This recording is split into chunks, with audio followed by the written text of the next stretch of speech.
इस हॉल में माँ भी हैं, बुजुर्ग भी हैं, मेरे समवयस्क भी हैं, मेरे से ठीक पीछे वाले बच्चे भी हैं और बहुत छोटे बच्चे भी हैं। इसलिए बहुत जरूरी है कि राम की कहानी में परिवार का क्या महत्व है, राम की कहानी में इस संस्कार का क्या महत्व है, इस पर मैं चर्चा करूं। क्योंकि राम की कहानी इसी सामंजस्य की कहानी है, इसी एकात्मकता की कहानी है। जिस भी आंगन में बुजुर्गों का पेड़ अभी तक खड़ा हुआ है, पृथ्वी पर उससे ज्यादा आनंदित कोई परिवार नहीं है, उससे बढ़िया परिवार कोई।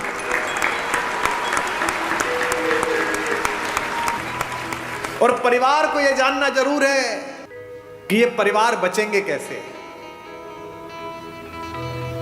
परिवार में काम करने वाले लोग, साथ में व्यापार करने वाले लोग, गाड़ी चलाने वाला ड्राइवर, आपका माली, आपका मैनेजर, आपका कैशियर, इन पर भी लगाम रखनी है। क्योंकि अगली पंक्ति पर आप शायद सहमत होंगे तो मैं अपना वाचन, अपनी बात शुरू करूंगा। बहुत आवश्यक है कि इन पर भी लगाम हो, इन पर भी दृष्टि हो। क्योंकि राम की कहानी यही बताती है कि किसी एक महल में एक मंथरा निकल जाए तो कितना दुख पैदा हो सकता है, और किसी घर में एक राम निकल जाए तो कितना सुख पैदा हो सकता है।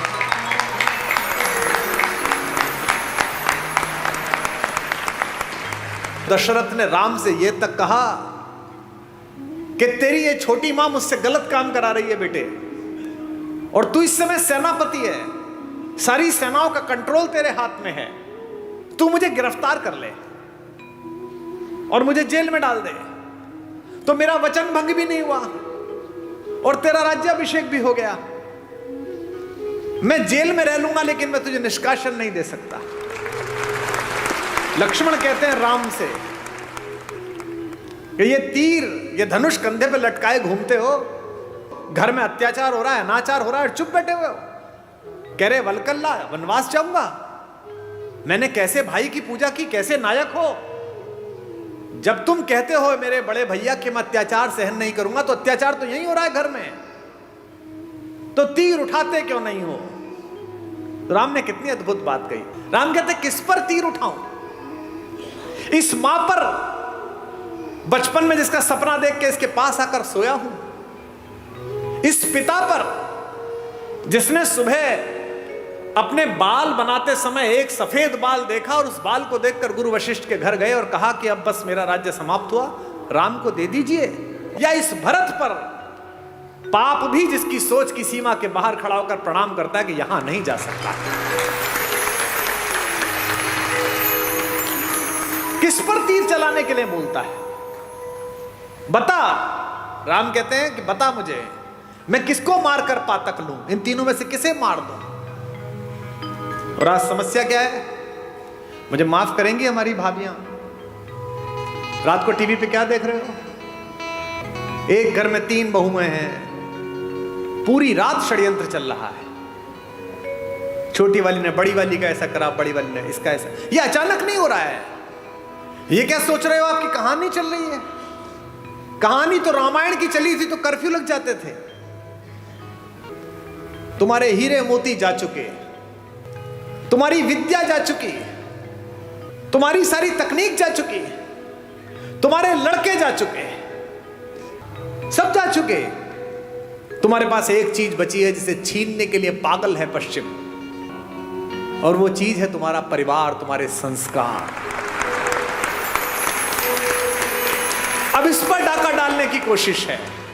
कोई सीरीज देख लो, उसके 40 मिनट में एक बलात्कार होगा, एक हत्या होगी, एक संस्कृति और कला के ऊपर, भारतीय दर्शन के ऊपर गंदी गंदी गालियां होंगी। ये क्या है, ये धीमे धीमे आपके घरों तक जहर पहुंचाया जा रहा है। क्या दिखाया जा रहा है आपके सीरियल में, एक लड़का है घर में, वो लड़का चरित्रहीन भी है, वो जिससे उसका विवाह हुआ उसके बाद भी किसी से प्रेम में है, वो जिससे प्रेम हुआ उसके बाद तीसरे से भी किसी से प्रेम में है। उस परिवार की दोनों महिलाएं उससे विवाह कर चुकी हैं। आप में से किसी ने ऐसा घर कहीं देखा है? ये भारत के घर नहीं है, एक परिवार में भी ये संस्कार नहीं। लेकिन ये डालने की कोशिश की जा रही है कि सही है। तो हमारे परिवार के संस्कारों पर विषाणु का हमला है। आप समझिए ध्यान से, क्या घर ऐसे होते हैं जो दिखाए जा रहे हैं? उनको पता है कि आपके यहां आज भी ये स्थिति है कि अगर कोई भाई संकट में होगा तो दूसरा भाई आ जाएगा। इस नींव को तोड़ दिया अगर तो खेल अपने हाथ में है। अगर आपके मन में से संतोष हटा दिया जाए कि एक वलकल में रहकर भी मिथिला की राजकुमारी और अयोध्या की महारानी सीता 14 वर्ष काट देती है, तो आप बाजार में कैसे जाओगी? कलेजे पे हाथ रख के बताओ कलकत्ता वालों, जब 10 साल पहले इंटरनेट की शॉपिंग नहीं थी, परचून की दुकान पे जाते थे, उतना ही सामान लेके आते थे जितना आवश्यक था। पर्ची जाती थी ना, परचून वाला आपसे यह कहता था कि भाभी जी आधा किलो जीरे के साथ आधा किलो हल्दी और फालतू ले जाओ। आप कहते हल्दी रखी है, क्यों ले जाऊं? उतनी परचून पे सामान लिखिए, उतना ही सामान बनता था, उतना ही सामान आता था। अब मॉल में जाते हो, बाजार सामने है, ये भी डाल दे, ये भी डाल दे, ये भी डाल दे, उसकी आवश्यकता नहीं है फिर भी डाल दे। ये पोछे नए तरीके के आए हैं, ये सामान उठाने के चमचे नए तरीके के आए हैं, ये तवे नए तरीके के आए हैं, लकड़ी के तवे बेच दिए लोगों ने, जो लकड़ी खुद ही जल जाएगी, कि सब ये बहुत अच्छे होते हैं। तवे ले आए, आप यूज नहीं करे आपने। अच्छा छोड़ो, अब आपने मॉल जाना भी बंद कर दिया, तो उसने कहा अरे ये तो ग्राहक फंस ही नहीं रहा, कुमार विश्वास तो घर बैठ गया, तो आ ही नहीं रहा, तो उन्होंने मोबाइल पे दे दिया, बोले यहीं देख बाजार। बाजार सामने, ये मुस्कुराते हुए चेहरे पर अच्छी सी शर्ट, मेरी हाइट कितनी? 5'11" है ना? मेरा साइज कितना, मेरा वजन कितना, और वो पहन किसने रखी है? 6 फुट 1 इंच के जिम मारे हुए लड़के ने, फंसी हुई है शर्ट, बढ़िया लग रही है, 2 बटन खुले हुए हैं। कुमार विश्वास को लगा ये पहनने के बाद सनी देओल लगेगा, तो खट ले ली, 5000 रुपए की आई, टांग के देखी तो अच्छी नहीं लग रही, क्योंकि वो क्या था? माया मृग, वही सोने का हिरन है जिसके पीछे कुमार विश्वास तीर लेकर निकल लिए। बाजार में चुंबक का गुण भर दिया गया है और आदमी के शरीर और आत्मा को लोहे का बना दिया गया है। समझना कैसे है? एक लड़की अपने छोटे भाई को पीठ पे बांध के पहाड़ पे चढ़ रही थी। थोड़ी देर तक चढ़ी, फिर सांस फूलने लगा, फिर थोड़ा चढ़ी, फिर सांस फूलने लगा। ऊपर से लौटते हुए मवेशी चराने वाले मिल गए। उसने कहा कि इसको नीचे क्यों नहीं रख देती है, आ जाएगा, इतना भारी हो रहा है। उस लड़के ने कहा भारी? ये वजन नहीं है, ये मेरा भाई है।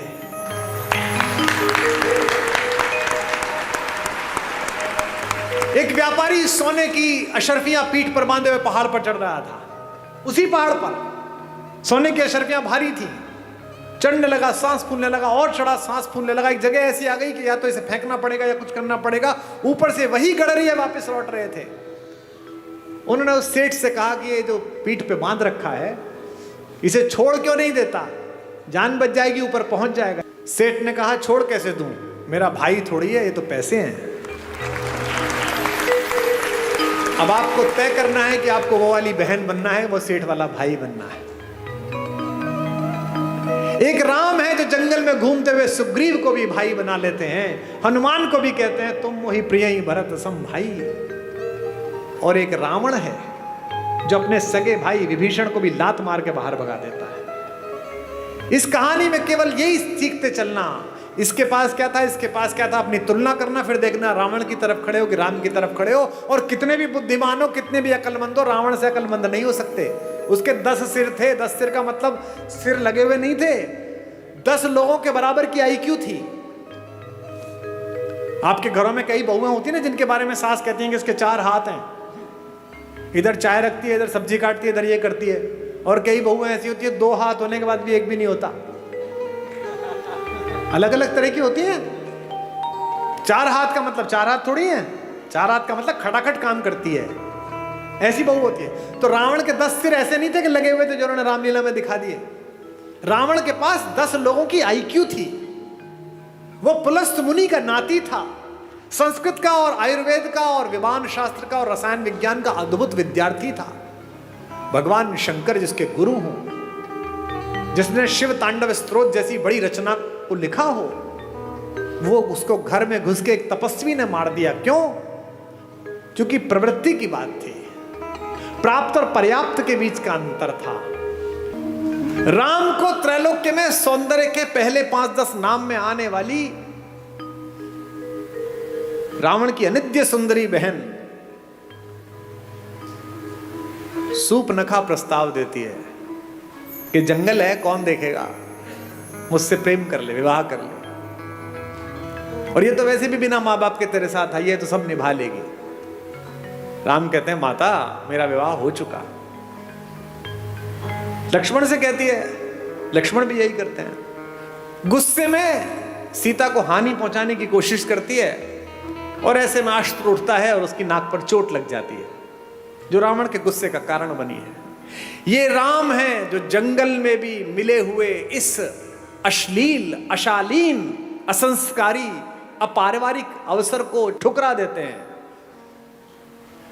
और एक रावण है जो पंचकन्याओं में पूजित माता मंदोदरी का पति होने के बावजूद भी सिर्फ इतना सुनकर कि जंगल में 2 लोग घूम रहे हैं, उनकी बीवी बहुत अच्छी है, उसके पीछे लग जाता है। इसीलिए उसके कुल वंश का नाश होता है, सारी पीढ़ियां ध्वस्त हो जाती हैं, सब लोग समाप्त हो जाते हैं। मैं केवल ये सोचता हूं कि अगर मेरे बोलने से 10 लोग, 20 लोग, 50 लोग, 100 लोग भी गुणात्मक परिवर्तन जीवन में हो जाए तो बढ़िया बात हो जाएगी। एक सज्जन ने मुझे चिट्ठी लिख कर दी, ऐसे ही जैसे ये चिट्ठी आई है कि साहब वो मैं कल आया था, आपने राम और भरत के प्रेम के विषय में बताया, और मेरे सगे भाई साहब जो हैं वह हिम्मतनगर गुजरात में रहते हैं, और मेरा उनसे 25-30 साल से संपत्ति विवाद चल रहा है। ना मैं उनके बच्चों की शादी में गया, ना वो मेरे शादी में आए, पर कल रात सुन के मैं बहुत रोया। अब कल जब आपका कार्यक्रम समाप्त हो जाएगा तो मैंने दोनों बेटों को, बहुओं को लेकर मैं जा रहा हूँ हिम्मतनगर, और संपत्ति के और अदालत के सारे कागज लेकर उनके चरणों में रख दूंगा और कह दूंगा भैया जो आप जाने करिए, बस मुझे माफ कर दीजिए, मुझे चरणों में स्थान दीजिए। मुझे लगता है कि यही आपका पारिश्रमिक है, यही आपका प्रतिफल है। जिस समय आप दूसरे में ईश्वर देखना प्रारंभ कर देंगे, उस समय ईर्ष्या, कुंठा, बेईमानी, दुष्टताएं सबका विलोप हो जाएगा। और ये पृथ्वी इसीलिए बची हुई है अभी तक भी कि इसमें अच्छे लोगों का प्रतिशत ज्यादा है, बुरे लोगों का प्रतिशत कम है। हमारे एक शायर का शेर है कि दुनिया नफरतों की आखिरी स्टेज पर है, इलाज इसका मोहब्बत के सिवा कुछ भी नहीं। ये दोनों भाई थे, यूक्रेन और रूस, एक दूसरे के खून के प्यासे हैं, निरपराध लोगों को मार रहे हैं। और मरवा कौन रहा है? वो बाहर बैठा हुआ एक आदमी, वो यूक्रेन से कह रहा तू चिंता मत करना, हथियार कितने में मिलेंगे तू जारी रख। ऐसे बहुत लोग मिलेंगे आपके परिवार में बाहर खड़े हुए, जो आपके बच्चों को, आपकी बेटियों को, आपके बेटों को आपको सिखाएंगे कि घर में लड़ाई है, जारी रख, मैं तेरे साथ खड़ा हूं। वो अपने साथ खड़े, आपके साथ नहीं खड़े हुए। जो भी व्यक्ति ऐसी बात करता मिले कि चिंता मत करना, मैं तेरे साथ खड़ा हूं, अपने भाई के खिलाफ हो जा, बहन के खिलाफ हो जा, मां के खिलाफ हो जा, समझना कि वो आपके साथ नहीं खड़ा है। तो ध्यान रखना, आपकी पारिवारिक शांति में तब तक सफलता बनी हुई है जब तक बाहर खड़ा हुआ एक आदमी जो आपको बहकाता है, आप उसकी चपेट में नहीं आ रहे। परिवार के बाहर खड़ा हुआ कोई भी आदमी परिवार के किसी व्यक्ति के खिलाफ भड़काए तो समझ लेना मंथरा द्वार तक आ गई है। अब आपको तय करना है कि अयोध्या बचानी है कि नहीं बचानी, क्योंकि जो आपके साथ खड़ा है वो कह रहा है कोई बात नहीं, थोड़ा नुकसान फायदा चलता रहता है। राम से सब छिना लेकिन सब मिला। इसीलिए मैं बार बार अपने सत्र में एक बात कहता हूं, महत्वाकांक्षा खूब रखिए, लालच शून्य रखिए। ये जो आपके पास है इसे जब तक पर्याप्त मानते रहोगे तब तक खुश रहोगे। जिस दिन दूसरे के पास जो है उसको प्राप्त करने की कोशिश करोगे, उस दिन कष्ट में आ जाओगे।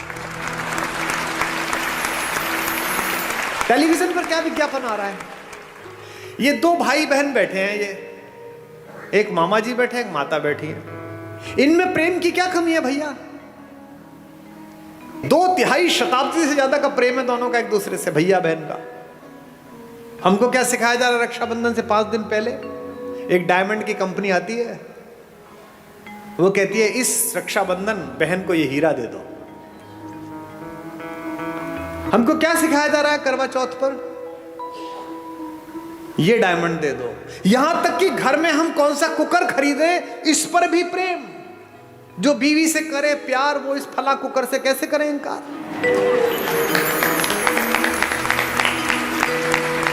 यानी जिनके घर में वो कुकर नहीं आता, वो अपनी पत्नी से प्रेम नहीं करते। मेरे घर में शुरू में कुकर नहीं था, तो मेरे पिता ने मेरी मां से प्रेम नहीं किया। कैसी मूर्खतापूर्ण बात है। साधनों से अगर प्रेम होता, अगर साधन प्रेम का प्रतीक होते, तो राम पिछड़ जाते, रावण जीत जाता। मुझसे लोग कहते हैं आगरे में एक सफेद रंग की बिल्डिंग दिखाकर कि ये प्रेम का प्रतीक है। इसे प्रेम का प्रतीक बताते हो? ये प्रेम का प्रतीक है? अरे प्रेम का सबसे बड़ा प्रतीक तो समुद्र के नीचे इकट्ठे हुए वो पत्थर है जिन पर मेरा राम चल कर गया।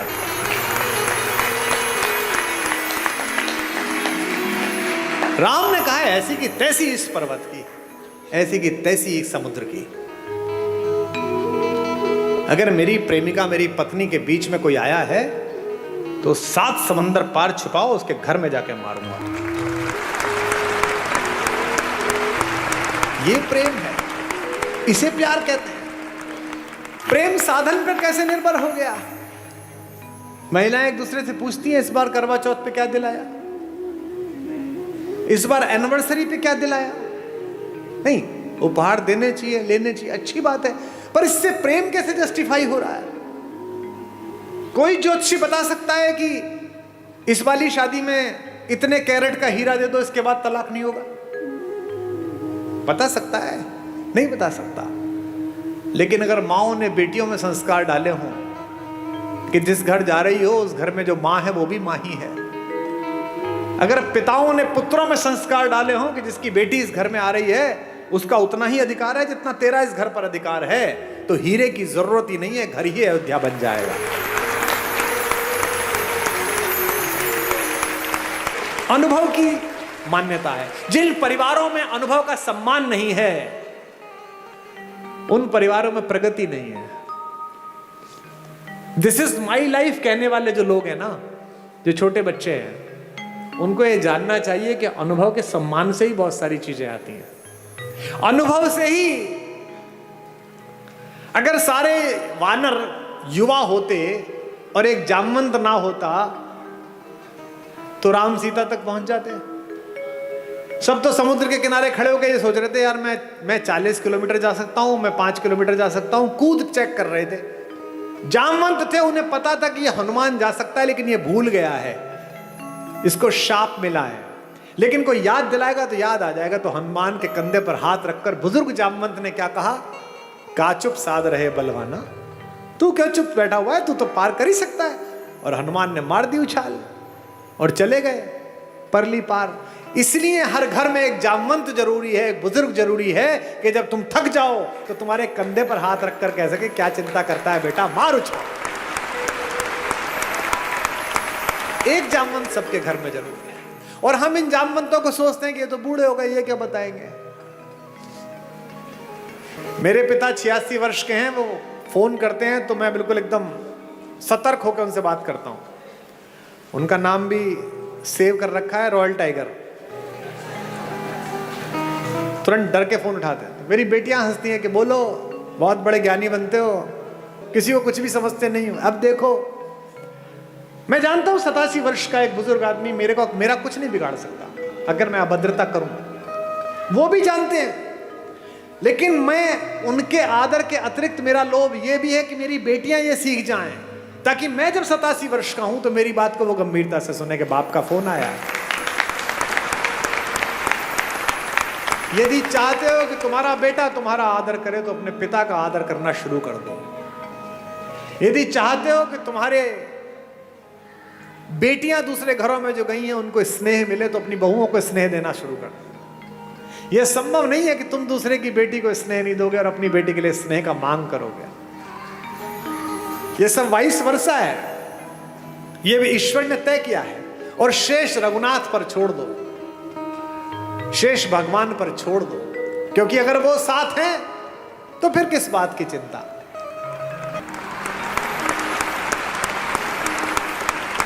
जब विश्वामित्र लेकर गए जनकपुरी में तो धनुष तोड़ दिया। धनुष तोड़ने के बाद जनक ने कहा कि विवाह कर लो। तो राम ने कहा कि विवाह नहीं कर पाऊंगा। बोले क्यों? बोले पिता से आज्ञा ही नहीं ली।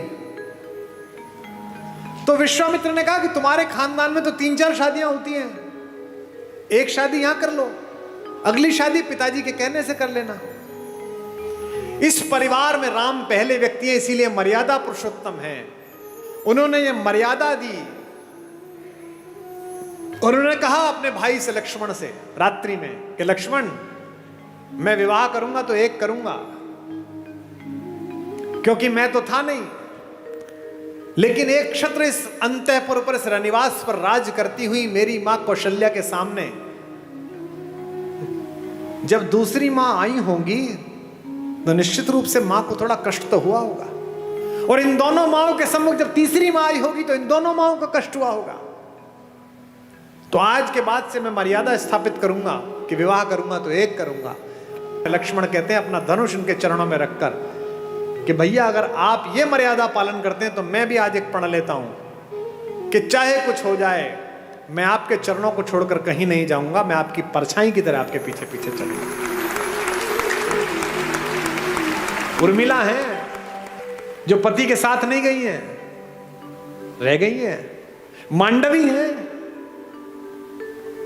रात में जिस दिन भरत लौट आए हैं, पूरा घर लौट के थक के सो रहा है, कौशल्या को नींद नहीं आ रही, क्योंकि जिस बेटे से इतना प्यार करती है उसे जंगल में देखकर लौटी है। और जंगल में भी कैसा देखा है, पैर में इतनी इतनी बड़ी बिवाई है, जिन केशों से कंधा ढका रहता था, जो जुल्फें उड़ती रहती थी, वो केश लटिया गए हैं। उस जटा को बांध के जूड़ा बना लिया है राम ने। पूरा शरीर टैन हो गया है, जल गया है, चेहरे पर तेजस्विता है, लेकिन क्या है 24 घंटे कंधे पर धनुष रखना पड़ता है लक्ष्मण को और राम को, तो यहां मूंज के निशान पड़ गए हैं राम के कंधे पर। बेटे को इस सांसारिक कष्ट में देखकर बेचैन है कौशल्या, सो नहीं पा रही हैं, क्योंकि माएं ही हैं जो एक कष्ट पहचान लेती हैं। गूगल आर्टिफिशियल इंटेलिजेंस बना रहा है, आईफोन आजकल आपकी बात समझ लेता है। एक चीज पसंद कर दो, कोई साड़ी, कोई टेबल, कोई फोन, 71 विज्ञापन आ जाते हैं। किसी शहर में कमरा ढूंढ लो, 50 विज्ञापन आ जाते हैं। किसी दोस्त को लिख के भेज दो कि okay I am coming, just prepare a wonderful coffee, तो जिस शहर में उतरो कॉफी का ऐड आ जाता है कि बगल में है, पी ले जाके। इसे आर्टिफिशियल इंटेलिजेंस कहते हैं। दुनिया का सबसे बड़ा आर्टिफिशियल इंटेलिजेंस मां में बनाया गया है। आप खाना खाने बैठते हैं, आप कुछ बोलते नहीं हैं, पहला कौर अंदर जाता है मुंह में और मां नमक की शीशी आगे कर देती है देख के कि नमक शायद कम पड़ा है, इसे पसंद नहीं है। इसे आर्टिफिशियल इंटेलिजेंस। तो कौशल्या जगी हुई है। कौशल्या देखती है कि ऊपर रनिवास में कोई लड़की घूम रही है। कहती कौन है इस समय जो हमारे एनक्रोचमेंट में हमारी जगह पर घूम रही है? दासी तो हो नहीं सकती। ऊपर जाती है तो देखती है मांडवी घूम रही है, भरत की पत्नी। मांडवी पैर छूती है, मां आप सोई नहीं? तो कहती है बेटा नींद नहीं आई। तू क्यों जागी हुई है? भरत के पास जा। मांडवी कहती है कि मां शायद आपको पता नहीं, आप कक्ष में थी, वो तो यहां नहीं है। कहां गया? उन्होंने कहा कि जब तक राम जंगल में रहेंगे मैं राजधानी में नहीं रहूंगा, मैं अयोध्या के ठीक बाहर नंदीग्राम में कुटिया बना के रहूंगा। राम नीचे सोते हैं, मैं नीचे सोऊंगा। वो वलकल पहनते हैं, मैं वलकल पहनूंगा। वो चप्पल नहीं पहनते, मैं चप्पल नहीं पहनूंगा, वहीं से मैं अयोध्या चलाऊंगा। कहां? तो दिखाती है कि माँ वो देखो दूर जो कुटिया बनी हुई है वो कुटिया बनाई है, तू क्यों नहीं गई बेटा? मांडवी कहती है माँ मैंने तो कहा था जंगल में आपको जरूरत पड़ेगी मैं आपके साथ चलती हूं। देखिए कैसा भरत है। उन्होंने मुझसे कहा कि नहीं, भाभी जंगल चली गई है, तीनों माएँ अकेली हैं, ऐसे में बड़ी बहू तू है, तेरा घर पर रहना जरूरी है तीनों माओं की सेवा के लिए। ऐसी मांडवी है, ऐसा भरत। फिर मांडवी से कहती है अच्छा कोई बात नहीं, तू सो जा। बोले नहीं, अभी माँ उनकी झोपड़ी में दीपक जल रहा है, यानी वो काम कर रहे हैं, जब तक वो जागेंगे तब तक तो मुझे जागना पड़ेगा। लोग हमसे कहते हैं कि ये वुमेन एम्पावरमेंट के खिलाफ है। तुमसे कभी कोई कहता मिले कि हिंदुस्तान वुमेन एम्पावरमेंट के खिलाफ था तो इन्हें सदा बताना। आज से 1000 साल पुरानी कोई मूर्ति निकाल के ले आओ हिंदू देवी देवताओं की, सब में उनकी पत्नियां उनके बगल में खड़ी हुई हैं। ऐसा कोई देवता नहीं मिलेगा जो अपनी पत्नी के बिना खड़ा। हिंदुस्तान के देवताओं के नाम क्या है? भारत के देवताओं के क्या नाम है? सीताराम। कभी सुना राम सीता? आपने कभी सुना राम सीता का मंदिर है? सीताराम का मंदिर है। आगे राधा कृष्ण। आपने सुना वृंदावन में कृष्ण राधा का मंदिर है? नहीं, राधा कृष्ण। हमारे सारे देवी देवताओं में पहले पत्नी का नाम है नमः पार्वती पतये। पार्वती पति को प्रणाम है। हमारे यहां पहले देवियों के स्थान है, बाद में देवता आते हैं। दुनिया की पहली जज भारत की महिला हुई। जब आद्य शंकराचार्य ने आचार्य मंडन मिश्र के साथ शास्त्रार्थ किया तो यह तय हुआ कि एक जज बिठाया जाए। जज कौन बैठे? तो मंडन मिश्र की पत्नी देवी भारती बैठी, जो कहते हैं वुमेन एम्पावरमेंट। और ये जो घूंघट है ये भी भारत में नहीं था। ये तो जब इन्वेजन आया तब उन आतंकवादियों से बचाने के लिए कहा गया महिलाएं घूंघट कर लें ताकि ये लूटमार ना कर पाए ज्यादा। आपने आज तक भी पार्वती जी, सीता जी कभी आपने घूंघट में देखी? 1000 साल 1500 साल पुरानी मूर्तियां ले आओ, सामान्य रूप से एक साड़ी पहन रखी है, कंचुकी पहन रखा है, नीचे पहन रखा है और आभूषण पहन रखे और हमारी माता तैयार है। दुनिया की सबसे शक्तिशाली महिला अवधारणा हमारे यहां। रावण अपने महल में आकर बहुत रोता है, जोर जोर से रोता है। मंदोदरी ने पूछा कि क्यों रोते हो? अब तो उठा लाए उसे। बोले उठाकर भी बेकार, वो मुझसे प्रेम की दृष्टि ही नहीं डालती मुझे। पत्नियां कैसी भी हो पति का दुख नहीं सह पाती। और मंदोदरी तो पंचकन्याओं में से एक पूजित है हमारी माता। माता मंदोदरी ने कहा कि अच्छा बात तो दुष्टतापूर्ण है, पर तुम्हें कष्ट ना हो इसके लिए तुम्हें एक सलाह दे रही हूं। तुम तो मायावी हो, एक काम करो, कल राम का रूप बना के उसके सामने जाना, वो राम समझ के तुम्हें प्रेम कर लेगी। इस पर रावण और फूट फूट कर रोने लगा। उसने कहा अब क्या हुआ? बोले ये प्रयास 4-5 बार कर चुका हूं, पर जैसे ही राम का रूप धारण करता हूं मुझे तुम्हारे अतिरिक्त दुनिया की प्रत्येक स्त्री अपनी बहन दिखाई देने लगती है, अपनी मां दिखाई देती है। तो राम कैसे नजर आते हैं अगर आपकी दृष्टि में उतरते हैं? उनके चरणों में ही सुख के चारों धाम नजर आते हैं। उनके चरणों में ही सुख के चारों धाम नजर आते हैं। भावनाओं के और भक्ति के सब आयाम नजर आते हैं। भावनाओं के और भक्ति के सब आयाम नजर आते हैं। मन के चित्रकूट से लेकर आशाओं की अवधपुरी तक, मन के चित्रकूट से लेकर आशाओं की अवधपुरी तक, जिधर नजर जाती है मुझको, जिधर नजर जाती है मुझको, केवल राम नजर आते हैं। जिधर नजर जाती है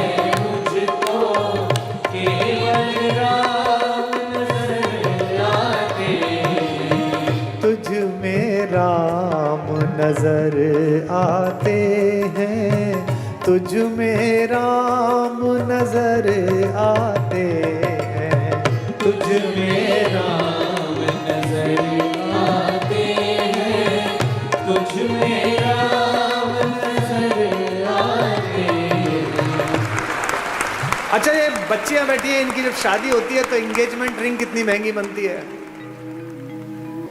सीता की एंगेजमेंट रिंग कितनी महंगी होगी, लेकिन जब केवट के सामने भगवान राम बिना पैसे के खड़े हो गए कि उतराई देने के लिए कुछ नहीं है, और केवट ने कहा ऐसे तो जाने नहीं दूंगा, पैसे दो, उतराई तो देनी पड़ेगी, तो पति का अपमान ना हो जाए, पति यहां संकट में ना लगे, सीता ने चुपचाप अपनी अंगूठी उतारी और राम के हाथ में दे दी कि ये दे दो। गोस्वामी जी ने लिखा, पियसिय की ही जानन हारी, मुदित मगन मणि मुद्री उतारी, मणि उतार कर दे दी। ये सीता है, ये सीता सिखाई गई थी,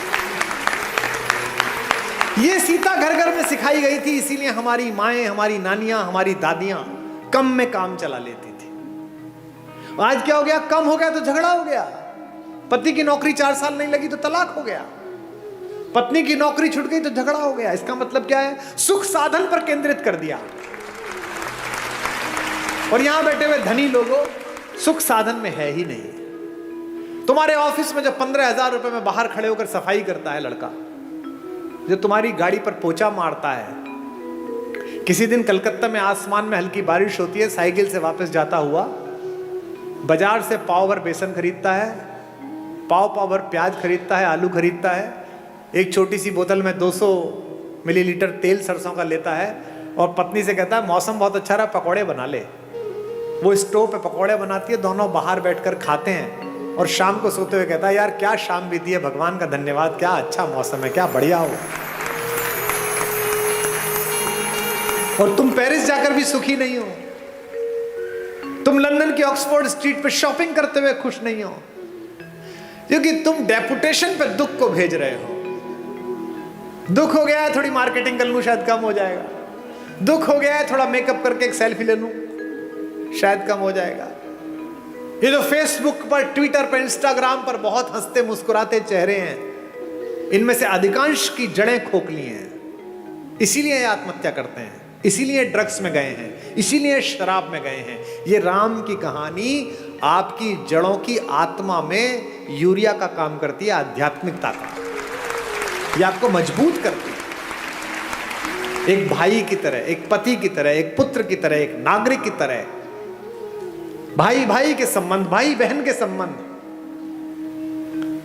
अब 2 बहनें हैं इसमें, इस कहानी में। भाई बहन का संबंध ठीक ना हो तो गड़बड़ हो सकती है।